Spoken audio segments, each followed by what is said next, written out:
Final Chimney Breast, Final Chimney Breast, Final Chimney Breast. Is it time for Vinyl Chimney Breast?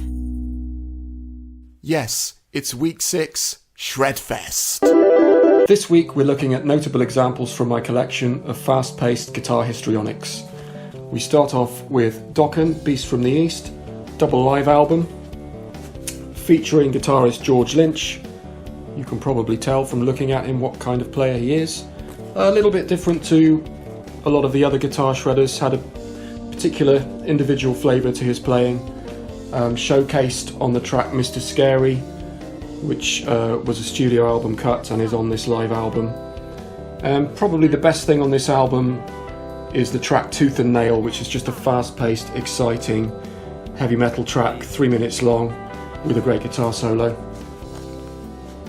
Richie Cotson, Fever Dream from 1990.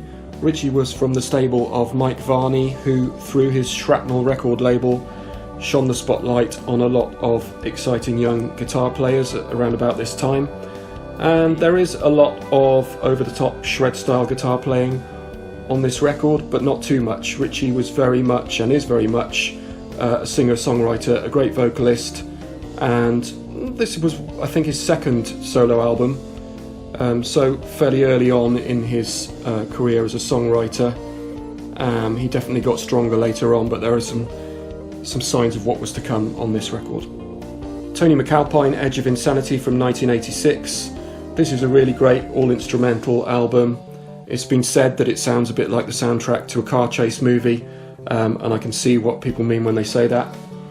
I love the way the back cover looks a bit like an advert for a guitar company or a gear manufacturer. And this has Billy Sheehan on bass and Steve Smith from Journey on drums. Tony's an amazing musician, a properly classically trained, accomplished pianist as well. I think he was encouraged to learn all the Chopin preludes by the time he was about age 10, and in fact he does perform one of those on piano on this record. Inva Manstein Trilogy from 1986, known for his neoclassical style of playing, which he did like nobody else, and really made a big impact when he came over to America from Sweden. The title track of this is all instrumental and is a brilliant piece of work. The rest of the album, though, is all song-based with vocals, and they're good songs.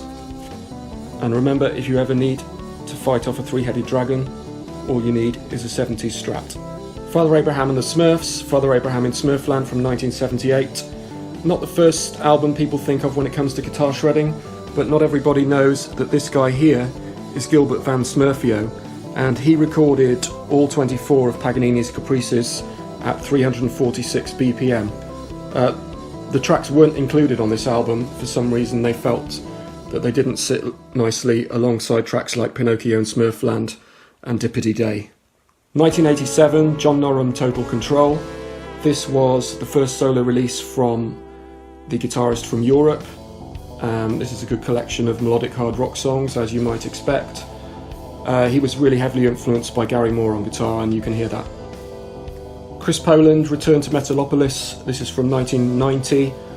Solo album from the guitarist from the first recording lineup of Megadeth.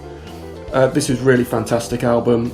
There's a real character to all the tracks on this. The drums are amazing. It's only about just over half an hour long, I think, and it's one of those records that you play and then just turn over and play again. Brilliant stuff. Racer X, Second Heat from 1986, second studio album from this band. The first one to feature Bruce Boulay on guitar. This band are best known for having Paul Gilbert on guitar, and perhaps slightly less so for having Scott Travis on drums, who later on went to play with Judas Priest. And Priest was certainly an influence on this band. A lot of the tracks are in that kind of a vein.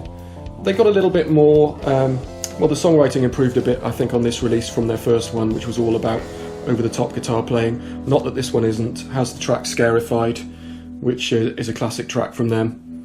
They never really made it really big. They were a big club band, though, in LA, and really notable for their musicianship. Joe Satriani, Surfing with the Alien from 1987.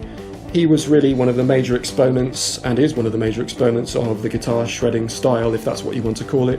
It's just exciting, melodic, a guitar playing, and the melody lines he plays very much do have a vocal quality to them on these tracks, which is perhaps one of the reasons why this album has really endured. Thanks for watching Vinyl Chimney Breast. All the music you can hear in the background is by See Through Head. You can find out more in the links under the description. Please click on everything, and I'll see you next week.